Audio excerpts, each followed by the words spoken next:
ఈ రోజు మనం చూసినట్లయితే చాలా మంది భర్తల్ని భార్యల్ని బట్టలు మారుస్తున్నారండి. వ్యభిచారము ఇంకొక ఇట్స్ జస్ట్ అనదర్ థింగ్.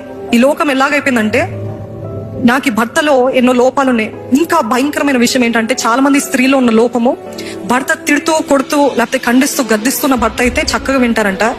ప్రేమగా మంచిగా మాట్లాడుతూ భక్తి కలిగిన భర్త అయితే చనువుగా తీసుకొని వారిని చిన్న చూపు చూస్తున్నారంట. అయ్యో, ప్రేమించే భర్త అంటే వద్దంట.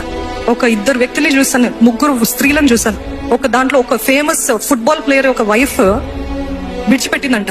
ఏంటండి మీ విడాకులు కలిగిన కారణం ఏంటిదంటే, నా భర్త నన్ను ఎప్పుడు బాధ పెట్టలేదు, నా భర్త నన్ను ఎప్పుడు తిట్టలేదు, నా ఇద్దరు పిల్లలు ఎంతో ప్రేమగా నన్ను ఎంతో ప్రేమగా చూస్తాడు, నాకేం తక్కువ చేయలేదు, ఆయన ఎంతో భక్తిపరుడు, ఆయన ఎంతో పరిశుద్ధుడు, ఆయన ఇంత మంచిగా ఉన్నాడు కాబట్టి నేను ఉండలేకపోతున్నాను వెళ్ళిపోయిందంట. అట్లా అయిపోయారండి. అట్లా ఈ ముగ్గురిని చూశాను.